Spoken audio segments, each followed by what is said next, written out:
Hello बच्चों, let's read this question. A body starting from rest is moving under a constant acceleration up to 20 seconds if it moves s1 distance in first 10 seconds and s2 distance in next 10 seconds, then s2 will be equal to। ये चार options हैं हमारे पास। अब बच्चों सबसे पहले देख लेते हैं कि इस क्वेश्चन में हमें कहा क्या गया है। तो बच्चों एक पार्टिकल है हमारे पास, एक बॉडी है, वो 20 सेकेंड तक कांस्टेंट एक्सेलरेशन के साथ यहाँ पे मूव करती है। ठीक है, अब हमें यहाँ पे बोला गया है if it moves s1 distance in first 10 second.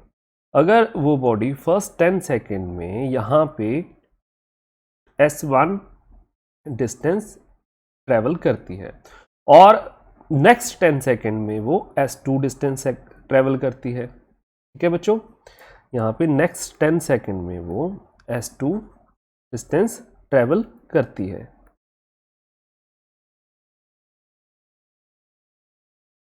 तो हमसे पूछा गया है then s2 will be equal to, तो s2 s1 की टर्म्स में क्या होगी। ठीक है बच्चों, लेकिन सबसे पहले इस क्वेश्चन को सॉल्व करने से पहले ये बच्चों आप समझ लो कि ये मोशन जो हो रहा है ये स्ट्रेट लाइन में हो रहा है।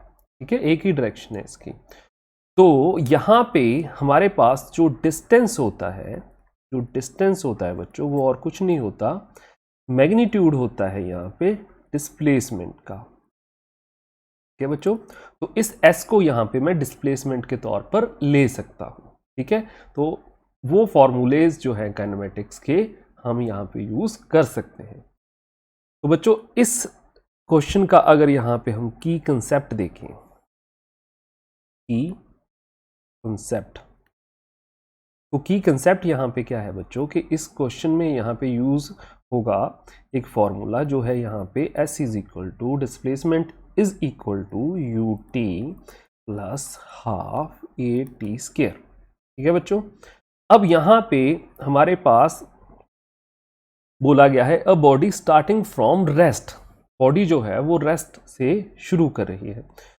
तो यहाँ पे इनिशियल वेलोसिटी क्या होगी, इनिशियल वेलोसिटी u यहाँ पे होगी 0। तो ये इक्वेशन रिड्यूस होगी बच्चों यहाँ पे हाफ ए टी स्क्वायर। ठीक है बच्चों, तो इसका इस क्वेश्चन में यहाँ पे यूज होने वाला है। तो चलो इस फॉर्मूले का यूज करके इस क्वेश्चन को यहाँ पे हम सॉल्व करते हैं। तो यहाँ पे अगर हम फर्स्ट 20 सेकंड के लिए, टोटल 20 सेकंड के लिए सबसे पहले यहाँ पे इस फॉर्मूले को लिखें, तो फॉर टोटल 20 सेकंड्स। ठीक है, अब यहाँ पे इनिशियल पोजीशन को मान लो a, फाइनल पोजीशन को मान लो v। ठीक है, a से b तक की जो डिस्प्लेसमेंट है टोटल, उसको कहेंगे हम s। ठीक है बच्चों, तो हमारे पास यहाँ पे s क्या आएगा, s आएगा हाफ a, t क्या है बच्चों यहाँ पे हमारे पास 20, तो 20 स्क्वायर, तो ये हमारे पास आ गया हाफ a, 400 आ गया यहाँ पे, और ये कट के आ गया हमारे पास 200, यानी कि यहाँ पे आ गया 200 a, s आ गया हमारे पास 200 a। ठीक है बच्चों, इसको इक्वेशन नंबर 1 नाम दे देते हैं हम। अब देखो, अब यहाँ पे फर्स्ट 20 सेकंड के लिए लेंगे हम, फॉर फर्स्ट 10 सेकंड के लिए बच्चों, फर्स्ट 10 सेकंड, यही इक्वेशन लिखेंगे हम।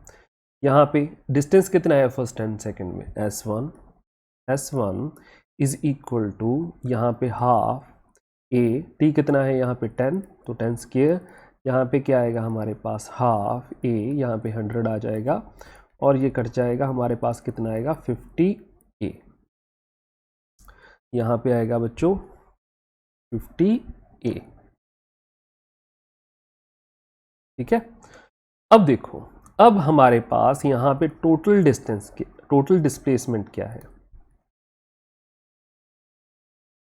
टोटल डिस्प्लेसमेंट होती है हमारे पास s1 प्लस s2।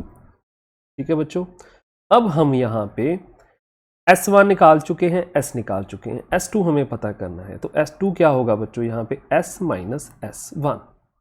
ठीक है बच्चों, तो s हमारे पास यहाँ पे क्या है, s हमारे पास यहाँ पे है 1, 200 ए, S1 क्या है हमारे पास यहाँ पे 50A, ठीक है।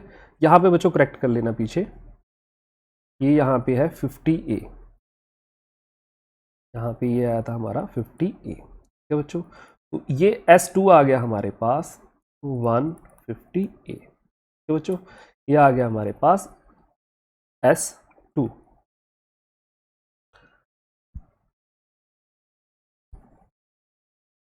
तो इस इक्वेशन को बच्चों हम नाम दे देते हैं इक्वेशन नंबर 2, ठीक है। अब हम क्या करेंगे, डिवाइड इक्वेशन 2 बाई 1, यानी कि S2 को हमने S1 से यहाँ पे डिवाइड करना है। S2 हमारे पास यहाँ पे कितना आया था बच्चों, S2 हमारे पास यहाँ पे आया है 150A, 150A, S1 कितना था हमारे पास 50A, ठीक है बच्चों। तो यहाँ पे हमारे पास A से A कट गया, 0 से 0 कट गई, और यहाँ पे आ गया हमारे पास 3, यानी कि S2 आया हमारे पास 3S1, ठीक है बच्चों। तो हमारे पास हमने S2 निकाल लिया है S1 की यहाँ पे टर्म्स में, और ये आया है 3S1 के इक्वल, यानी कि हमारे पास थर्ड जो आंसर है ये करेक्ट है बच्चों। ऑल द बेस्ट बच्चों।